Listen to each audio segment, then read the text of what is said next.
جو انسانیت کو یسوع مسیح میں نجات حاصل کرنے کے ایمان سے جدا کر کے مریم کے غیر نجات یافتہ وہم میں مبتلا کر چکا ہے۔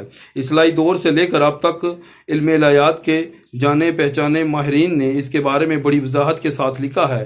مریم کا مختلف جگہوں میں ظاہر ہونے کا وہم خدا کی نظر میں مکروہ ہے۔ اس نظریے نے بہت سے سنجیدہ لوگوں کو بھی غلط راستے پر ڈال دیا ہے۔ پادری مارکمن موجودہ پوپ کے بارے میں یوں لکھتا ہے کہ یہ مکروہ بات نہیں کہ جب پوپ نے پولینڈ کا دورہ کیا تو اس نے جاسونا گورا میں یہ سیاہ فام میڈونا کے آگے گھٹنے ٹیک کر سنہری گلاب کو نیچے رکھ کر بڑی مسرت کے ساتھ یہ اقرار کیا کہ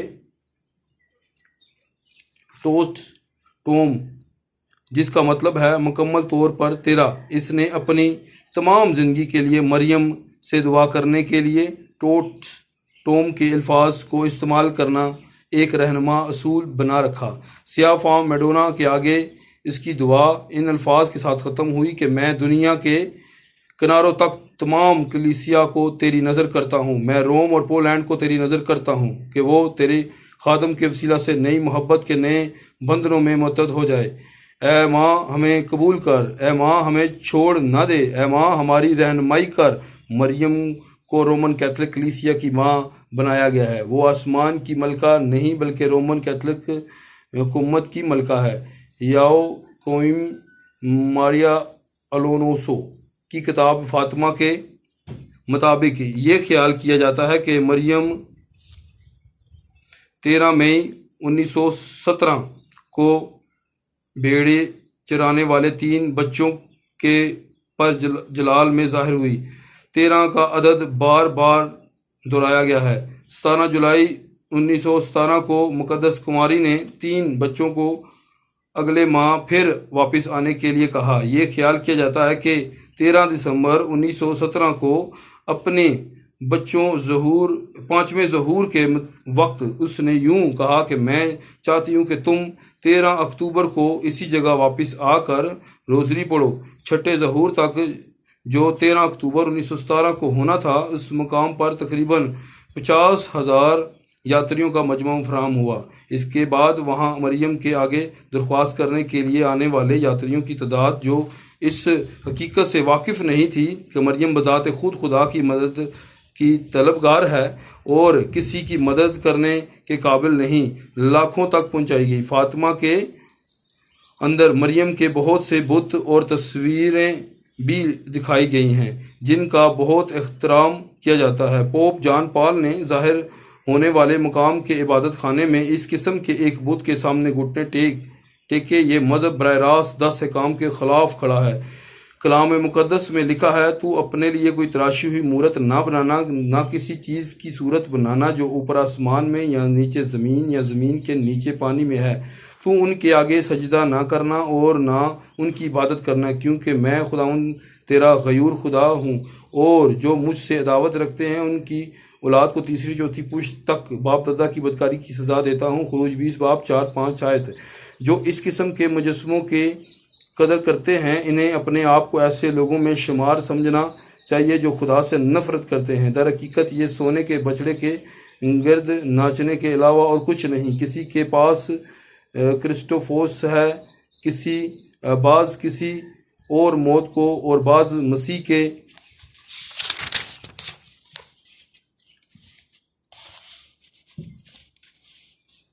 مجسموں کو جو انسان کے ہاتھوں سے بنے ہیں اٹھائے پھرتے ہیں۔ یہ بات مجھے وہ گفتگو یاد دلاتی ہے جو ہم نے بعض مہمانوں کے ساتھ کی۔ ہم ایمان کی بات کر رہے تھے۔ میں نے پوچھا کہ کیا کسی کا یسوع مسیح کے ساتھ ذاتی رشتہ ہے؟ فوراً ایک خاتون نے جواب دیا کہ میں نے یسوع کو بیچ دیا ہے۔ یہ سن کر ہم سب ایک لمحہ کے لیے حیران ہو گئے۔ اس نے بیان کیا کہ وہ قدیم چیزوں کو بیچنے کا کاروبار کرتی ہے اور اس نے کسی گرجے میں یسوع کے مجسمے کو 1 مارک اور 25 فینک میں بیچ دیا ہے۔ اس وقت دنیا میں اس قسم کے مجسمے لاکھوں کی تعداد میں موجود ہیں جو سب کے سب خدا کے سامنے مکروہ ہیں۔ اس نے اپنی پاکیزگی میں اعلان کرتے ہوئے ان سب کو عدالت میں لانے کا اعلان کیا ہے۔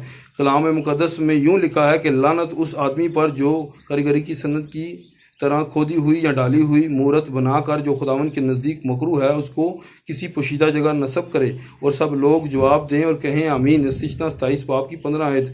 لوگ اپنے پناہ کے لیے اس کے پاس نہیں جاتے جو ان کی مدد کر سکتا ہے، بلکہ گڑی ہوئی چیزوں سے امداد حاصل کرنے کے خواہاں ہیں۔ یوں وہ خدا کی بے عزتی کرتے اور اس کو ناراض کرتے ہیں۔ جب خداوند یسوع سے پہلے حکم کے بارے میں پوچھا گیا تو اس نے جواب دیا کہ اول یہ ہے کہ اے اسرائیل سن، خداوند ہمارا خدا ایک ہی خداوند ہے۔ تو خداوند اپنے خدا سے سارے دل اپنی ساری جان اور اپنی ساری عقل اور اپنی ساری طاقت سے محبت رکھ۔ مرقس 12 باب کی 29-30 ہے۔ یقیناً یہاں نہ مریم کے لیے گنجائش ہے، نہ مقدسین یا کسی اور مجسمے کے لیے۔ کیا مریم انسان ہونے کی حیثیت سے کائنات کا علم رکھے بغیر ساری دنیا کے کروڑوں لوگوں کی دعائیں کو سن سکتی ہے؟ کیا مریم ہر جگہ حاضر اور ناظر ہونے کی صلاحیت کے بغیر آسمان اور زمین اور برزخ میں ہو سکتی ہے؟ صرف خدا ہی ہر جگہ حاضر و ناظر۔ تمام زیارت گاہیں خواہ وہ کسی بھی ملک میں ہوں خدا کے نزدیک مکروہ ہیں، اس لیے وہ قابل مذمت ہے۔ خدا یوں فرماتا ہے، کیونکہ خداوند اسرائیل کے گھرانے سے یوں فرماتا ہے کہ تم میرے طالب اور زندہ ہو، لیکن بیتل کے طالب نہ ہو، اور جلجال میں خود داخل نہ ہو، اور بیرشبہ کو نہ جاؤ، کیونکہ جلجال اسیری میں جائے گا اور بیتل ناچیز ہوگا۔ تم خداوند کے طالب ہو اور زندہ رہو۔ آموس 5 باب کی 4 سے 6 آیت۔ آج وہ یوں کہے گا کہ خداوند یوں فرماتا ہے کہ تم میرے طالب ہو اور زندہ رہو۔ لورڈس اور فاطمہ میں داخل نہ ہو اور نہ ہی اتھوٹنگ وغیرہ میں داخل ہو، بلکہ اے انتہائی زمین کے سب لوگوں ہمیشہ کی زندگی پانے کے لیے میرے پاس آؤ۔ چونکہ خدا ہر جگہ حاضر و ناظر ہے، اس لیے اس سے جو کوئی بھی ڈھونڈے گا اور جہاں سے پکارے گا اس کی سنے گا۔ ویٹور یوموسوری نے جرمن کارڈینل جوزف رات سنگر کے بارے میں یوں لکھا ہے کہ موجودہ پوپ جان پال دوئم نے زخمی ہونے کے بعد 13 مئی کو مریم کے ظہور کی سالگرہ کے وقت پر پرتگالی گاؤں میں فاطمہ کی زیارت کرتے وقت مریم کا شکریہ ادا کیا، جس کے ہاتھ نے پستول کی گولی کی عجیب طریقے سے رہنمائی کی۔ اس کارڈینل رات سنگر نے اعلان کیا کہ کلیسیا نے مذہبی عقیدے کا اس طرح دعویٰ کیا ہے کہ پہلے مسلسل کنوارا پن اور خدا کی مادریت، خدا کی ماں بننا، پھر ایک لمبی بلوغیت اور ظہور کے بعد اصلی گناہ کا اخراج اور مریم کا بدن میں آسمانی جلال میں استقبال۔ اس کے بعد ہم ایک غیر معتبر جملہ پڑھتے ہیں کہ یہ عقائد مسیح پر اصلی ایمان کی حفاظت کرتے ہیں۔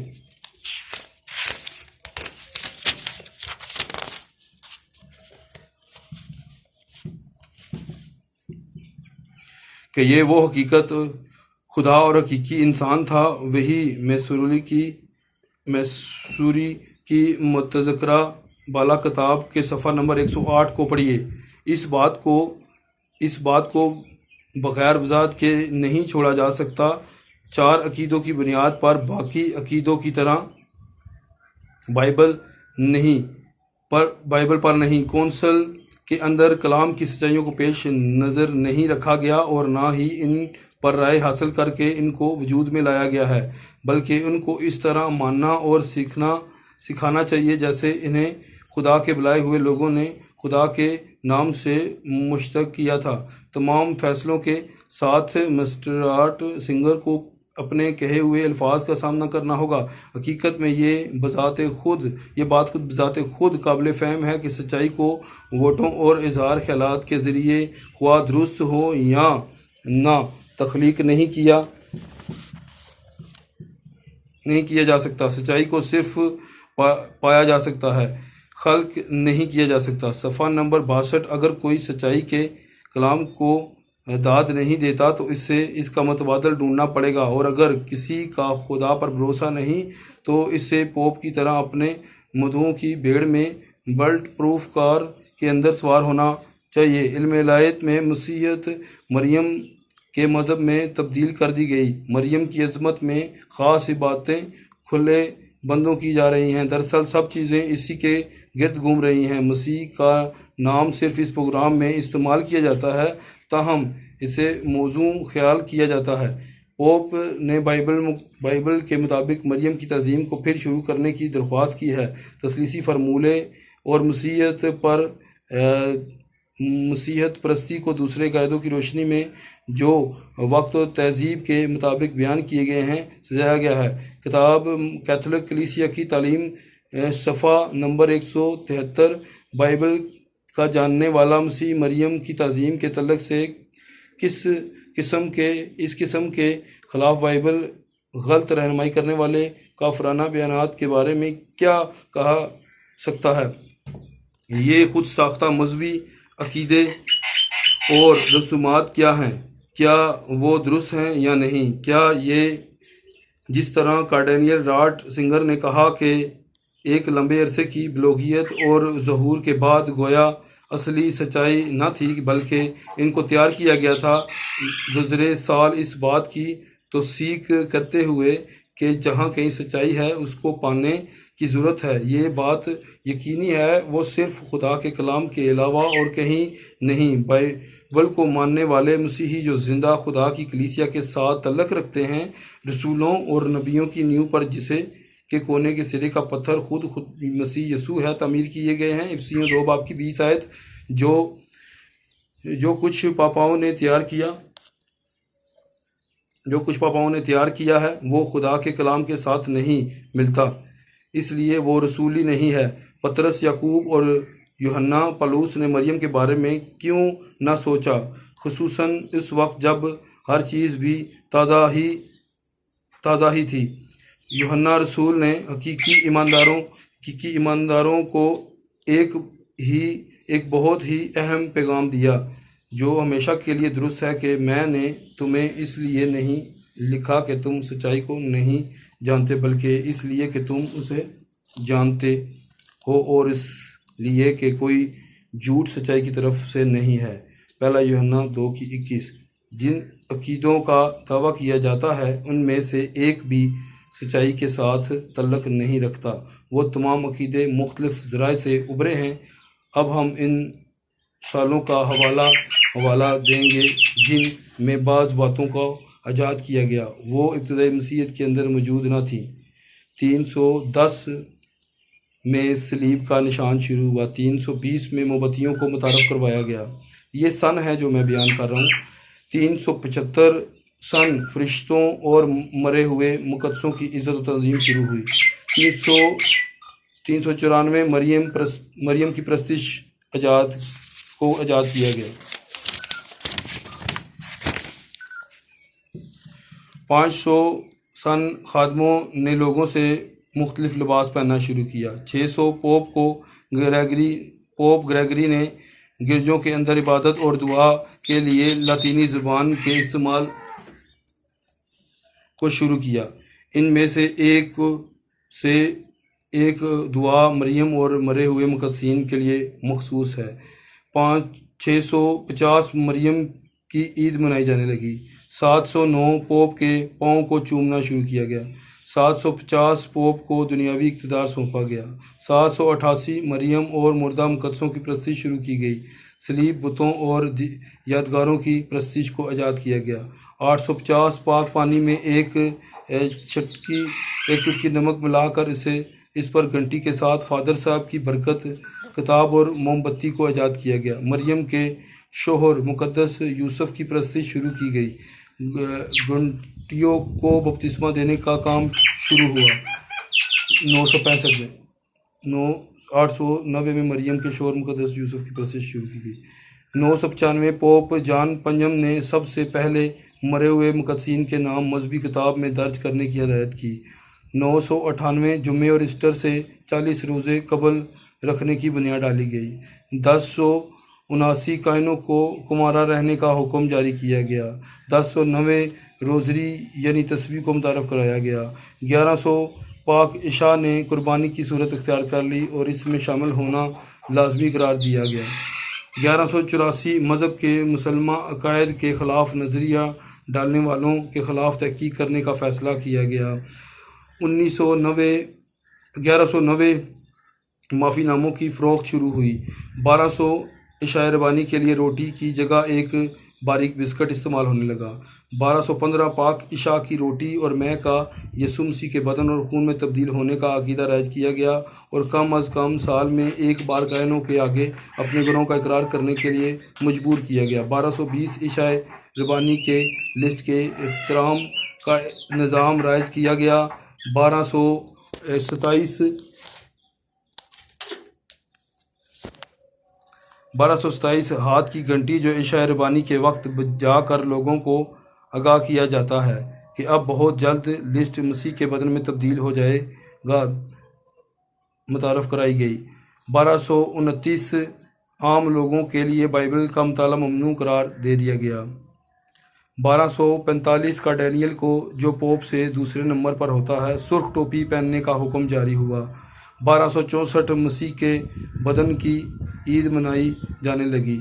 1414 پاک عشاء کو ایک ہی جنس قرار دے کر عام لوگوں کے لیے پیالے میں شرک ہونے کی ممانعت۔ 1439 روحوں کے پاک صاف ہونے کی جگہ کی تعلیم رائج ہوئی۔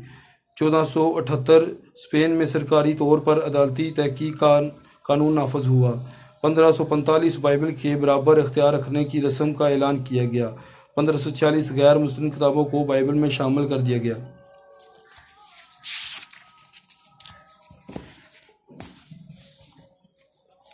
1854 مریم کی بے گناہی کی تصویر کو رائج کیا گیا۔ 1870 پوپ کے بے خط ہونے کی تعلیم کو رائج کیا گیا۔ 1925 مریم کے آسمان پر جسمانی حالت میں موجود ہونے کی اختراع کی گئی۔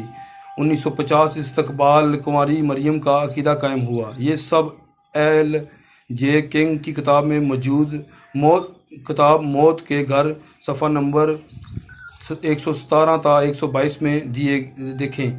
ہر باشعور شخص کئی سال گزر جانے کے بعد ان باتوں کو ایجاد کرنے کا مطلب دریافت کرنے کی بات کرے گا۔ نیا اعتراف بذات خود مکمل اور کامل ہے، کسی کو اس کے اندر کچھ شامل کرنے کا اختیار نہیں۔ کلام مقدس میں لکھا ہے کہ اے بھائیو، میں انسان کے طور پر کہتا ہوں کہ اگرچہ آدمی کا ہی عہد ہے تو اب اس کی تصدیق ہو گئی تو کوئی اس کو باطل نہیں کرتا اور نہ اس پر کچھ بڑھاتا ہے۔ غلاطیوں 3:15۔